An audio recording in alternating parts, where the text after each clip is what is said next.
Днес ще ви покажа как да инсталирате системата за непрекъснато подаване на мастило на принтер Canon Pixma MG5350. Първото, което трябва да направите, е да включите принтера в захранването. След това трябва да го включите.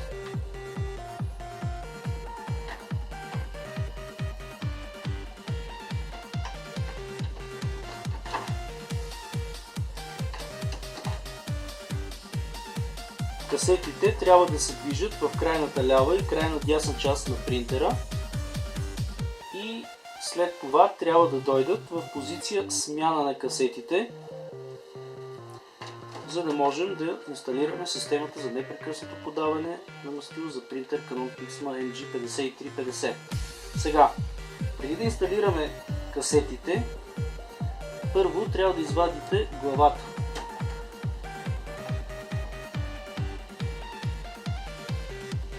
След което трябва да поставите силиконовите уплътнения.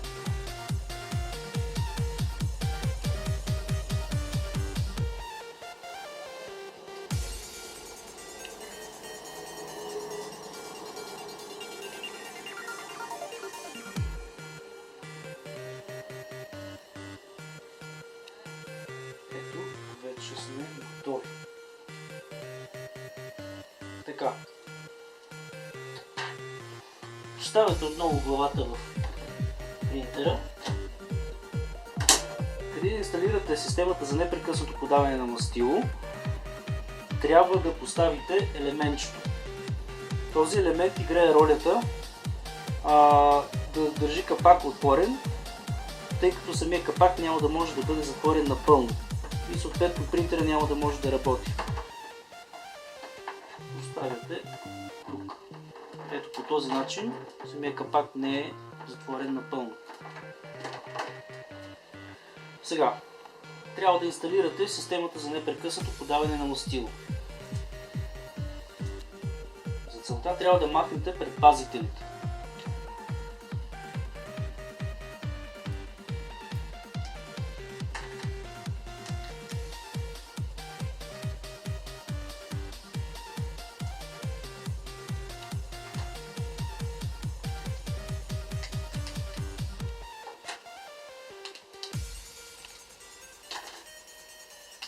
Ето така.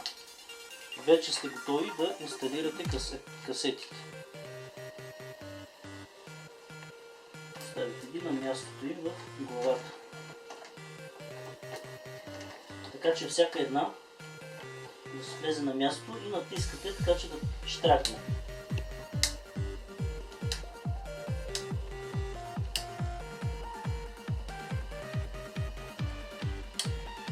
Така. Сега вече касетите са инсталирани в принтера. Това, което трябва да направите, е да сложите една силиконова тапичка, така че да излъжете принтера, че самия капак е затворен, а всъщност той не е затворен. Ето тук поставяте силиконовата тапичка и натискате добре. Тоест, сега казваме на принтера, че капакът е затворен. Сега започва разпознаването на касетите.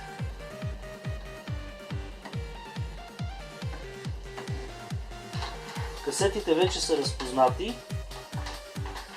Това, което трябва да направите, за да може да печатате нормално, е да придадете нужната дължина на касетите, така че да се движат в крайна лява и крайна дясна част.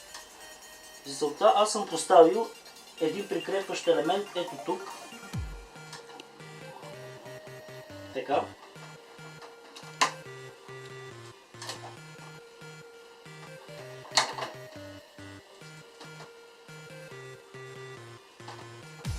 За да се уверите, че касетите разполагат с нужната дължина, трябва първо да изключите принтера и с ръка да задвижите самата касета в крайна лява и крайна дясна част на самия принтер. Сега вече мога да движа шейната спокойно в крайна лява и крайна дясна част. Така. Виждате как стоят касетите. Ето така издърпвате, да може да придадете дължина. и започвате да наблюдавате колко е нужно да доведете и колко е нужно да изтеглите. Тъй като вие няма да работите с отворен капак, ще затворите капака до това ниво, за да може, така че да може да си поставяте ръката. Отново пробвате да видите дали има нужната дължина. Ето, тук се движи добре, крайна лява част също добре. Принтерът вече е готов за работа, но преди да започнете да печатите, първо трябва да поставите въздушните филтри. Въздушните филтри поставяте от към по-широката част.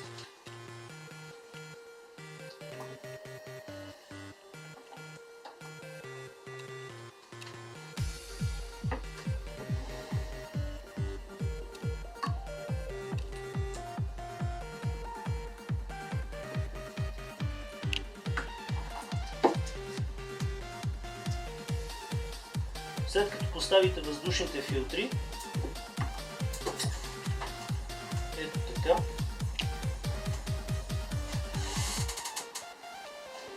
принтерът е готов за работа. Сега ще ви демонстрирам как печати системата за непрекъснато подаване на мастил на принтер Canon Pixma MG5350.